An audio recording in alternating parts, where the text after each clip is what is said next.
Hi hello అండి, రైతు మిత్రులకు నమస్కారం. మీరు చూస్తున్నారు రామ్ రైతు నేస్తం యూట్యూబ్ ఛానల్ అండి. So welcome back to our channel. So రీసెంట్గా ఒక 5 or 6 days నుంచి, అంటే 1 week నుంచి చాలామంది రైతులు నల్లి ప్రభావం వల్ల చాలా మాడిపోతున్న తోటలు ఉన్నాయి. సో వాటి కోసం వచ్చేసి షాండ్రీవా అండ్ నెక్స్ట్ రోగర్ కాంబినేషన్తో స్ప్రే చేస్తూ ఉన్నారు. సో ఇది స్ప్రే చేసిన తర్వాత ఏం చేయాలి? సో ఇది స్ప్రే చేసినాక నెక్స్ట్ డోస్. ఇది స్ప్రే చేసిన వెంటనే కొట్టిన 24 గంటల తర్వాత నల్లి అనేది కంట్రోల్లో ఉంటుంది. సో నల్ల తామర అనేది కంట్రోల్లో ఉంటుంది, ఎర్ర నల్లి, గోధుమ తామర అన్నీ క్లియర్గా కంట్రోల్లో ఉంటాయి. సో ఇట్లా ముదురుకున్న తోటకు ఉన్నప్పుడు నెక్స్ట్ ఏం చేయాలి? సో దాన్ని ఏం చేయాలంటే ఇట్లా ఉన్నది తోట, ముడత ఉన్న తోట ఇట్లా నీట్గా ఇచ్చుకోవాలి. అండ్ నెక్స్ట్ వచ్చేసి అది ఇచ్చుకున్న తర్వాత మంచి ఫ్లవరింగ్ వచ్చి కాప్ సెట్ కావాలి. సో ఈ విధంగా అలాంటి తోటకి కాప్ సెట్ చేయాలంటే ఏం చేయాలి? సో ఈ వీడియోలో తెలుసుకుందాం. దాంతోపాటుకు వచ్చేసి కటింగ్ చేసేటప్పుడు ముందు తీసుకోవాల్సిన జాగ్రత్తల గురించి ఈ వీడియోలో తెలుసుకుందాం. లెట్స్ గో అండి ఈ వీడియోలోకి.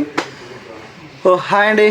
సో ఈ వీడియోలో మనం భాగంగా మీరు షాండ్రీవా అండ్ నెక్స్ట్ రోగర్ స్ప్రే చేసుకున్న తర్వాత నెక్స్ట్ 4 రోజులకి మైన్ స్ప్రే అనేది పడాలి. సో ఇది స్ప్రే చేసినాక 3 రోజులకి ఏం చేస్తారంటే 13045 అండ్ నెక్స్ట్ వచ్చేసి 13045 kg CN calcium nitrate KG, magnesium KG, next boron 1/4 kg, zinc 1/4 kg. ఈ 5 మిక్స్ చేసి ఒక నీళ్ళలో కలుపుకొని 3వ రోజు 2వ రోజు సాయంత్రము నానబెట్టేసి 3వ రోజు స్ప్రే చేయడం జరుగుతుంది. సో ఇది స్ప్రే చేసినాక 2వ డోస్ ఏం చేస్తారంటే మోనోక్రోటోపస్. సో మోనోక్రోటోపస్ అండి, నల్లి క్లియర్ ఏంటది, దోమన్ని క్లియర్ ఏంటది. మోనోక్రోటోపస్ తెలుసు కదండి. మోనో 1/2 లీటర్ ఎకరానికి. అండ్ నెక్స్ట్ హోసీ, సుమోటోమో కంపెనీ వారి హోసీ ఎక్సలెంట్ గ్రోత్ వచ్చి అండ్ నెక్స్ట్ మంచి న్యూట్రియన్స్ ఉంటాయి అందులో. మంచి కాపు పూత హైలైట్ అంటే హైలైట్ వస్తుంది. ఈ హోసీ కొట్టడం వల్ల ముదిరిన తోట కూడా నీట్గా ఇచ్చుకొని వచ్చే ప్రతి ఒక్క ఆకు సైడ్ దగ్గర వచ్చేసి మంచి పూత రావడం అనేది స్టార్ట్ అవుతుంది. సో దీంతో ఈ 2 కొట్టిన తర్వాత మీరు ఏం చేస్తారంటే 2 డోస్ కొడతారు. దీనికి ఏమవుతుందంటే సో ఈ రెండింటి కాంబినేషన్లో మనకి దోమ కూడా వేసుకోవాలి. సో రాక్ అండి. సో బైఫెంథ్రిన్ 10% ఉంటుంది. అది లేదంటే నెక్స్ట్ వచ్చేసి చాలు రాకే బాగుంటుంది, బైఫెంథ్రిన్. లేదంటే డైంటోఫ్యూరన్ కూడా వేసుకోవచ్చు. సో ఈ 3 కొట్టిన తర్వాత మీకు 3 రోజుల నుంచి రిజల్ట్ రావడం అయితే జరుగుతుంది. సో మోనోక్రోటోపస్ గురించి తెలుసు. చిన్నపాటి నల్లి ఏదైనా కూడా క్లియర్ అవుతుంది, చిన్నపాటి పురుగు ఏదైనా కూడా క్లియర్ అవుతుంది. అండ్ నెక్స్ట్ వచ్చేసి ఈ హోస్కి ఏమవుతుంది అంటే మంచి న్యూట్రియన్స్ ఒక 10-15 రకాల న్యూట్రియన్స్ ఉంటాయి. అండ్ నెక్స్ట్ వచ్చేసి దీంట్లో గ్రోతింగ్కి సంబంధించి మంచి మాలిక్యూల్ ఉంటుంది. దీనికి మంచి గ్రోత్ వస్తూ ఆకు దగ్గర ఫ్లవరింగ్ అయితే రావడం జరుగుతుంది. ఎక్సలెంట్ గ్రీనిష్గా ఉంటుంది తోట, మంచి గ్రోత్ వస్తుంది. సో దీంట్లోనే మనం దోమ రాకుండా బైఫెంథ్రిన్ అనేది రాక్ని స్ప్రే చేస్తాం. ఇది స్ప్రే చేసినాక 2 డోసులు అవుతాయి. సో ఈ 2 డోసులు అయిపోయినాక 4వ రోజు ఏం చేస్తారంటే మీరు 4వ రోజు వచ్చేసి షాన్ అజాక్సీ. సో బూడిద ఉన్న సమస్య కానీ అటువంటిది ఏదైనా ఉంటే షాన్ అజాక్సీ దీంతో పాటు బావిస్టాన్ కలుపుకోండి. సో దీంట్లో కార్బెండిజం 50% ఉంటుంది. సో ఈ 2 కలుపుకొని 2వ డోస్ స్ప్రే చేసినాక 2 రోజులకు కొట్టిస్తేయండి. సో అది కొట్టినాక ఏదైనా తెగులు సమస్య కానీ అట్లాంటిది బూడిద సమస్య కానీ పండగ సమస్య కానీ ఏది ఉన్నా కూడా క్లియర్ అయిపోతుంది. సో క్లియర్ అయిన తర్వాత 3rd రౌండ్ ఏం చేయాలి? ఈ హోషికి కొట్టిన తర్వాత గ్రోత్ వచ్చింటుంది, ఫ్లవరింగ్ వచ్చింటుంది.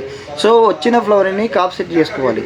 సో ఆ టైంలో ఏం చేస్తారంటే ఎంగేజ్ కోర్టివో వారిది ఎంగేజ్ 160 ml ఎకరానికి వచ్చేసి తీసుకోండి. సో ఈ కోటివాలోకి కాంబినేషన్గా ఏం చేస్తారంటే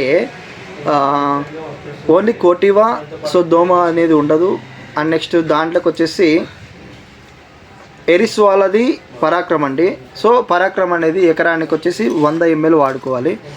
సో 100 ml దీంట్లో కొట్టిన తర్వాత దీనికి దోమ మందు ఏమి వేసుకుంటారంటే ఇది థయోమెథికం 25% ఉంటుంది అండి, 25%. సో అక్టారా 25% అండి. ఇది కాంబినేషన్గా వేసుకోవడం వల్ల ఏమవుతుంది దోమ కంట్రోల్ అవుతుంది, పచ్చదోమ, తెల్లదోమ.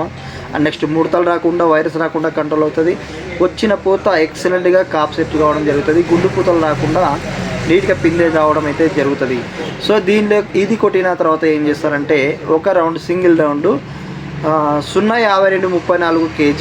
నెక్స్ట్ సిఎన్ ఈ స్ప్రే కొట్టినాక 2 రోజులకి స్ప్రే చేసుకున్నట్లయితే ఎక్సలెంట్గా కాపు దిగడం అనేది, ఆ కాపు వచ్చేసి ఈ మన పరాక్రమ అయితే ఏదైతే ఉందో 3వ డోస్ కొట్టిన తర్వాత వచ్చినటువంటి పిందె నీట్గా జంపు రావడం జరుగుతుంది, మంచి సైజ్ రావడం జరుగుతుంది, మంచి షైన్ రావడం జరుగుతుంది. సో నేను చెప్పేటటువంటి ప్రతి ఒక్క మందుని మీరు నీట్గా ఫాలో అయ్యారనుకోండి, ఎక్సలెంట్ కాప్ సెట్ చేసుకోవచ్చండి. మీరు చాలా బాగుంటుంది. సో ఈ వీడియో చూసేటువంటి ప్రతి ఒక్క రైతు ఏం చేస్తారంటే, నేను చెప్పినట్టుగా మీకు ఏదైనా రిజల్ట్ అనిపిస్తే మన ఛానల్ని తప్పకుండా సబ్స్క్రైబ్ చేసుకోండి. అదేవిధంగా మన ఛానల్ని తోటి రైతులతో షేర్ చేసుకోండి. ఓకేనా? జై జవాన్, జై కిసాన్.